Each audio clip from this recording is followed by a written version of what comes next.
Hello students, मैं दीपिका सरफराज। आज का हमारा टॉपिक है द कंज्यूमर प्रोटेक्शन एक्ट 1986, जिसको हिंदी में कहते हैं उपभोक्ता संरक्षण अधिनियम 1986। उपभोक्ता संरक्षण की ज़रूरत क्यों पड़ी? उपभोक्ताओं को संरक्षण की क्यों ज़रूरत पड़ी? भाई, आजकल ग्राहक की जमाखोरी, कालाबाजारी, मिलावट, बिना मानक की वस्तुओं की बिक्री हो रही है। अधिक दाम, गारंटी के बाद भी सर्विस नहीं मिलता है। कई बार हर जगह ठगी होती है। कम तौल के सामान हमको मिलते हैं।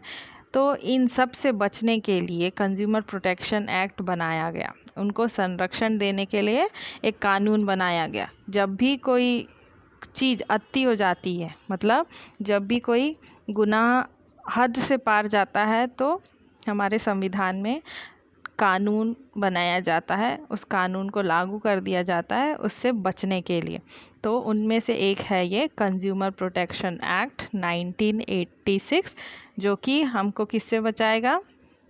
गैर कानूनी कामों से, जैसे कि जमाखोरी, काला बाजारी, मिलावटी खोर, और राजनीतिक संरक्षण भी प्राप्त होता है इससे। तो इसका कुछ इतिहास है, चलिए उसको सबसे पहले जानते हैं। भाई, सबसे पहले कौटिल्य के प्रसिद्ध ग्रंथ अर्थशास्त्र में उपभोक्ता के अधिकारों के संरक्षण के बारे में आपको मिलेगा, जिसमें आपको क्या मिलेगा? क्रेता के अधिकार, जो खरीदार होता है उसके अधिकार, और जो विक्रेता है उसके लोभी प्रवृत्ति का उल्लेख मिलता है। फिर दूसरा पॉइंट है, अमेरिका में इसकी शुरुआत हुई थी, वो भी रपल नारेड ने शुरुआत की। वो भी उन्होंने क्या किया? उपभोक्ता आंदोलन किया उपभोक्ता के संरक्षण के लिए। उस आंदोलन के फलस्वरूप 15 मार्च 1962 में अमेरिकी कांग्रेस के जो तत्कालिक राष्ट्रपति थे, जॉन एफ कैनेडी, उन्होंने फिर उस आंदोलन के फलस्वरूप संरक्षण विधेयक पास किया। उपभोक्ता संरक्षण विधेयक को अनुमोदित किया। इसी कारण 15 मार्च को अंतर्राष्ट्रीय दिवस मनाया जाता है, अंतर्राष्ट्रीय उपभोक्ता दिवस मनाया जाता है। जो अमेरिकी कांग्रेस में जो पारित हुआ था विधेयक, उसमें 4 विशेष प्रावधान दिए गए थे। उसमें से पहला था उपभोक्ता सुरक्षा के अधिकार। दूसरा था उपभोक्ता को सूचना प्राप्त करने का अधिकार था। फिर तीसरा है उपभोक्ता को सूचना करने का अधिकार था। चौथा है उपभोक्ता को सुनवाई का भी अधिकार था। फिर इन अधिकारों को व्यापकता प्रदान करने के लिए और बाद में और 4 अधिकार जोड़ दिए गए। उसमें था उपभोक्ता शिक्षा का अधिकार, क्षति प्राप्त करने का अधिकार, स्वच्छ वातावरण का अधिकार, और चौथा मूलभूत आवश्यकता जैसे भोजन, वस्त्र और आवास का अधिकार। ये था अमेरिका में जब आया। उसके बाद आया भारत में किन्होंने लाया? JRD टाटा ने 1966 में उन्होंने क्या किया? कुछ उद्योगपतियों के साथ मिलकर उपभोक्ता संरक्षण के तहत फेयर प्रैक्टिस एसोसिएशन की स्थापना की। कहाँ पे? मुंबई में। फिर इसकी कुछ शाखाएं भी, यानी ब्रांच भी खोले गए, जो कि प्रमुख जो है कुछ इम्पोर्टेंट सिटीज़ थी, बड़ी सिटीज़ थी जहाँ उपभोक्ता थे बड़े, वहाँ पे स्थापित किए गए। फिर स्वयं सेवा संगठन के रूप में ग्राहक पंचायत की स्थापना की गई। ये किसने किया था? BM जोशी द्वारा 1974 में 1974 में पुणे में किया। फिर जब ये हुआ, ग्राहक पंचायत की स्थापना जब की गई, उसके बाद अनेक राज्यों में उपभोक्ता कल्याण हेतु संस्थाएं भी खोले गए।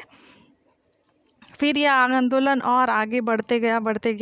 फिर 24 24 दिसंबर 1986 को, यानी 24 दिसंबर 1986 में जो हमारे तत्कालीन प्रधानमंत्री थे राजीव गांधी, उस समय जो हमारे प्रधानमंत्री थे राजीव गांधी, उन्होंने पहल करी, संसद में क्या किया, उपभोक्ता संरक्षण विधेयक पारित किया। फिर राष्ट्रपति द्वारा हस्ताक्षर होने के बाद जब भी हमारे देश में जब भी कोई नया कानून लागू होता है तो वो संसद में पारित होना ज़रूरी है। तो आप लोग जानते हैं 2 संसद होते हैं, तो उसमें से दोनों संसदों में पारित होना ज़रूरी है। तो उस टाइम पे भी दोनों संसदों में पारित हुआ, उसके बाद फिर राष्ट्रपति का हस्ताक्षर होता है, तब वो एक्ट कहलाता है। या तो इसलिए राष्ट्रपति का हस्ताक्षर होने के बाद देश भर में उपभोक्ता संरक्षण अधिनियम लागू हो गया। फिर उसको लागू होने के बाद जब नई और प्रॉब्लम्स आने लगी, समस्या आने लगती है, कुछ भी जब ऐसा लगता है नए केसेस आते हैं तो हमारे एक्ट में उसके लिए कोई प्रावधान नहीं होता है, तो नए संशोधन भी किए जाते हैं। तो उनमें से उस अधिनियम के बाद 1993 और 2000 में कुछ महत्वपूर्ण संशोधन भी किया गया। फिर संशोधन के बाद जो अधिनियम था और थोड़ा सा इजी हुआ, कुछ रिलीफ मिला, कुछ पॉइंट्स को टफ किया गया। ये आप लॉ में पढ़ेंगे, उतना हमको जानना नहीं है, जितना आवश्यक है उतना ही जानते हैं। फिर इस अधिनियम के अधीन पारित आदेशों का पालन ना किए जाने पर, अगर जब आप जो आदेश है, जो एक्ट के अंदर रूल रेगुलेशन बनते हैं, उसको आपको फॉलो भी करना ज़रूरी है। तो अगर आप फॉलो नहीं करेंगे तो धारा 27 के अधीन आपको कारावास व दंड मिल सकता है। मतलब कारावास यानी अंदर कुछ दिन के लिए, और फिर धारा 25 के अधीन कुर्की का भी प्रावधान है। कुर्की एक ऐसा शब्द है, अगर कई ऐसे होते हैं कि अगर आप गलत काम कर रहे हैं और आप जान रहे हैं कि आप वो गलत कर रहे हैं, तो आप उससे बचने के लिए कहीं भाग जाते हैं, तो उनके लिए ये प्रावधान है, कुर्की का प्रावधान। तो इतना हमको जानना नहीं है, इसीलिए आगे बढ़ते हैं। कंज्यूमर का मीनिंग जानते हैं। उपभोक्ता का अर्थ क्या होता है? जब व्यक्ति किसी वस्तु या सेवा का मूल्य देकर उसे प्राप्त करके उपभोग करता अर्थात लाभ लेता है, तो वह उपभोक्ता कहलाता है। उपभोक्ता अधिनियम, भाई अगर आप पैसे देके कुछ चीज़ खरीद रहे हो और उसको अपने लिए उपभोग करना, उपभोक्ता का सबसे बड़ा एलिमेंट है कि अगर आप कोई सामान खुद खरीद रहे हो और खुद उसको यूज़ कर रहे हो, तभी आप उसके उपभोक्ता हो, अदरवाइज़ नहीं। अगर आप उसको खरीद के फिर बेच रहे हो तो आप क्या हो गए, कहीं ना कहीं आप विक्रेता हो गए, तो आप उपभोक्ता नहीं कहलाओगे। उपभोक्ता अधिनियम 1986 में सेवा के बदले भुगतान करने वाला, आंशिक भुगतान का वचन देने वाला या विलंब भुगतान करने वाला व्यक्ति ही उपभोक्ता है। भाई आजकल क्या, शुरू से ही अगर आप देख रहे हैं तो कईयों के पास तुरंत आर्थिक स्थिति नहीं रहती थी। क्या करते थे, वो वचन देते थे या फिर आधा पे करके, इंस्टॉलमेंट में जो हम पे करते हैं, आंशिक भुगतान करके, या सेवा के बदले भुगतान करके, मतलब आप कुछ सामान लिए, उसके बदले आप उनको कुछ सर्विस दोगे, तो मतलब बार्टर एक्सचेंज आप लोग जानते ही हो।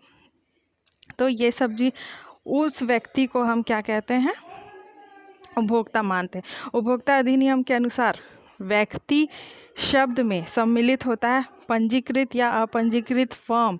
व्यक्ति एक ज़रूरी नहीं हो, उपभोक्ता एक पर्सन ही हो, एक व्यक्ति ही हो, वो क्या है, एक रजिस्टर्ड फर्म भी हो सकता है, अनरजिस्टर्ड फर्म भी हो सकता है, क्योंकि जो सामान खरीद रहा है, अपने यूज़ के लिए खरीद रहा है, वो क्या है, उपभोक्ता है। संयुक्त हिंदू परिवार, जो हिंदू परिवार होते हैं जिसमें फैमिली मेम्बर्स, आपका एक पर्टिकुलर फैमिली मेम्बर्स है, आपके नाम से कोई फैक्ट्री फर्म चलती है, वो भी आपका सामान, अगर आप अपने उपभोग के लिए सामान खरीद रहे हैं तो आप उपभोक्ता हैं। सरकारी संस्था वो भी, और व्यक्तियों का समूह भी क्या है, उपभोक्ता है।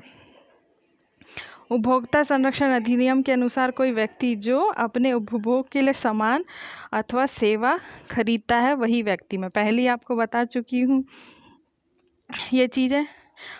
एक चीज़ एक्स्ट्रा आपको बता दे रही हूँ, विक्रेता की अनुमति से ऐसा सामान या सेवा का प्रयोग करने वाला व्यक्ति भी उपभोक्ता। अगर आप विक्रेता की परमिशन है, आप खरीद सकते हो उसको, अगर उसकी अनुमति है, वो देना चाहता है। कुछ सामान ऐसे होते हैं ना जो हमको परमिशन से लेना पड़ता है, ऐसा नहीं है, विदाउट परमिशन भी हमको सामान मिलता है। अतः प्रत्येक किसी न किसी रूप में उपभोक्ता होते हैं। हम सब में कहीं ना कहीं उपभोक्ता है भाई। जो कपड़ा दुकान से हम, जिस कपड़े दुकान से हम कपड़ा लेते हैं, फॉर एग्ज़ाम्पल बता रही हूँ, हम कपड़ा लेते हैं, वो भी ना कहीं दूसरी दुकान से कपड़ा लेता होगा, किराना सामान, आपकी ग्रॉसरी लेता होगा, हर चीज़। अगर वो शॉपकीपर है तो ज़रूरी नहीं है कि वो उपभोक्ता नहीं हो सकता है भाई। उसका कपड़ा का दुकान है, बाकी सामान तो उसको दूसरी जगह से लेना ही पड़ेगा, तो क्या हो गया, वो भी तो एक तरह से क्या है, उपभोक्ता है। कुछ और थोड़ा सा उपभोक्ता के बारे में जानते हैं। उपभोक्ता को इंग्लिश में कंज्यूमर कहते हैं।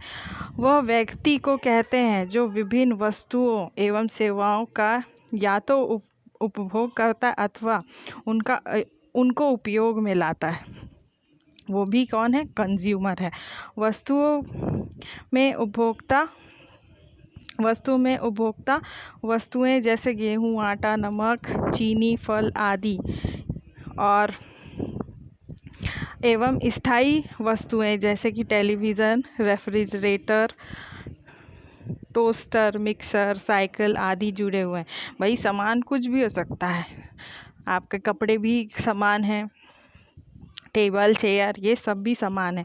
जिन सेवाओं का हम क्रय करते हैं उन्हें बिजली, टेलीफोन, परिवहन सेवा, थिएटर सेवा आदि सम्मिलित है। भाई सर्विस, जो आपको अदर सर्विसेज मिल रही है, मोबाइल फ़ोन हो गया, मोबाइल में जो नेटवर्क आता है वो क्या है, सर्विसेज है। ध्यान रखने योग्य बात यह है कि उपभोक्ता वह है जो उपभोग के लिए वस्तु एवं सेवा का क्रय करता है। भाई जो भी आप उपभोग के लिए ले रहे हो, आप अपने यूज़ के लिए ले रहे हो, चाहे वो वस्तु हो या सेवा हो, वो अपने यूज़ के लिए होना चाहिए। यदि कोई फुटकर व्यापारी किसी थोक विक्रेता से वस्तु जैसे स्टेशनरी का सामान या कोई अदर ग्रॉसरी का सामान खरीदता है तो वह उपभोक्ता नहीं है, क्योंकि वह तो वस्तु का क्रय पुनः विक्रय में कर देगा। आपको पहले ही बताई हूँ कि अगर आपका है शू शॉप है, मतलब जूते की दुकान है, तो आप जूता बेच रहे हो, लेकिन आप किसी से खरीद रहे हो और फिर बेच रहे हो, तो आप जब खरीदे हो तो आप कंज्यूमर कहलाओगे, ऐसा ज़रूरी नहीं। क्योंकि आप उसको क्यों खरीद रहे हो, आप उसको दोबारा बेचने के लिए खरीद रहे हो ना, तो आप उसको पुनः विक्रय करोगे तो आप कंज्यूमर नहीं कहलाओगे। आप जानते हैं कंज्यूमर प्रोटेक्शन का meaning. To protect the consumer against the unfair practice of the product and seller is called consumer protection। भाई आपको किस अनफेयर प्रैक्टिस से, मतलब जो विक्रेता होता है जो गलत ढंग से आपको सामान बेच रहा है, आपको उल्लू बना रहा है या फिर आपको चीट कर रहा है, उनसे बचाने के लिए जो प्रोटेक्शन है उसको हम कहते हैं consumer protection. Consumers are the king of the market. आपको पहले ही बताई हूँ, कंज्यूमर क्या है, मार्केट का राजा है। And his every needs and demand is to be fulfilled. भाई जब तक ये कंज्यूमर सेटिस्फाइड नहीं होगा, कोई भी प्रोड्यूसर प्रॉफिट अर्न नहीं कर सकते। जब तक कि आप कंज्यूमर को सेटिस्फाई नहीं करोगे, अगर आप प्रोड्यूसर सेलर हो, अपने कंज्यूमर को सेटिस्फाई नहीं कर पा रहे हो, संतुष्ट नहीं कर पा रहे हो, तो आप अच्छे प्रोड्यूसर, अच्छे सेल शॉपकीपर नहीं हो। तो इसलिए कंज्यूमर की नीड्स को, जो उनका डिमांड है, जो उनकी मांग है, वो जब तक ये फुलफ़िल नहीं होगी तो आप कैसे अच्छे विक्रेता कहलाओगे। तो जब तक कि उनकी नीड्स और सेटिस्फेक्शन, उनकी डिमांड के बदले हम उनको साथ में क्या देते हैं, प्रोटेक्शन भी देते हैं। जैसे इलेक्ट्रॉनिक शॉप में आप कोई सामान ले रहे हैं तो आपको नई में अगर कुछ सामान में 2 साल की गारंटी होती है, कुछ सामान में 1 साल की गारंटी होती है, गारंटी प्लस वारंटी भी होती है। वो क्या है, आपको सेफ्टी के लिए।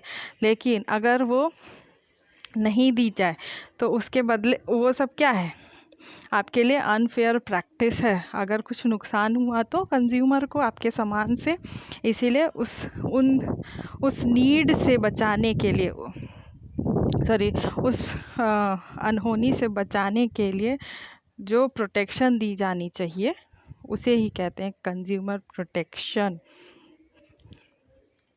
अब कंज्यूमर एक्सप्लॉइट कैसे हो सकता है, मतलब कंज्यूमर को हानि कैसे हो सकती है, through adulteration of consumer goods. भाई जब आप सामान को अगर नकली दोगे या फिर उसको ख़राब दोगे तो ये सब क्या है, कंज्यूमर के लिए हानिकारक है। Poor quality of goods and services, आपके प्रोडक्ट का जो आपका सामान है वो अच्छा नहीं हो, ख़राब हो या मिलावटी हो या डिफेक्टिव हो, तो भी ये सब क्या है, कंज्यूमर के लिए हानिकारक है। तीसरा है मिसलीडिंग एडवर्टाइजमेंट। आपको एडवर्टाइजमेंट भी सही करना है। आपका जो प्रोडक्ट है उसके बारे में कंज्यूमर को सही जानकारी देना है। अगर आप कंज्यूमर को गलत एडवर्टाइजमेंट दे रहे हो, आप साबुन का प्रोडक्ट बेच रहे हो और एडवर्टाइज कुछ और का कर रहे हो, तो क्या है, वो मिसलीडिंग है। इसीलिए आप एडवर्टाइज़ भी जो करोगे वो सही होना चाहिए, कंज्यूमर को सही इन्फॉर्मेशन मिलना चाहिए। अगला है short measures and underweight goods. भाई आपको सामान भी एकदम जो जितना है, कई बार आप देखे होंगे सामान लिखा रहेगा 1 किलो का, लेकिन उसमें 100 ग्राम कम रहता है, 900 ग्राम है, 1000 ग्राम मतलब 1 किलो। लेकिन कई बार आप कुछ प्रोडक्ट्स में देखेंगे कि उसमें कुछ ना कुछ कम लिखा रहता है, किसी में 900 लिखा रहेगा, किसी में 950 लिखा रहेगा। तो गुड्स का वेट भी आपने जितना मेंशन किया, जितना है उतना आपको सही, अगर आपने 1 किलो लिखा है तो आपके प्रोडक्ट में 1 किलो लिखा होना चाहिए। आखिरी है creation of artificial scarcity by hoarding goods. भाई जो आप गुड्स है, जो आर्टिफिशियल कई बार गुड्स होते हैं और होल्डिंग गुड्स होते हैं, जैसे फॉर एग्ज़ाम्पल जो क्या बोलना चाहिए, जो आर्टिफिशियली यूज़ होता है उसमें बहुत सारे केमिकल्स यूज़ होते हैं, कई सारे, जैसे प्लास्टर ऑफ पेरिस के जो गुड्स होते हैं वो कई बार हमारे लिए हानिकारक भी हो सकते हैं। कुछ नाजुक प्रोडक्ट्स होते हैं जिसके टूटने से हमको चोट लग सकती है, तो उनसे बचने के लिए भी हमको सेफ्टी आपको बताना चाहिए। तो आज के लिए इतना ही, आगे हम लोग इसके नीड्स को पढ़ेंगे। Thank you. Be healthy, be safe.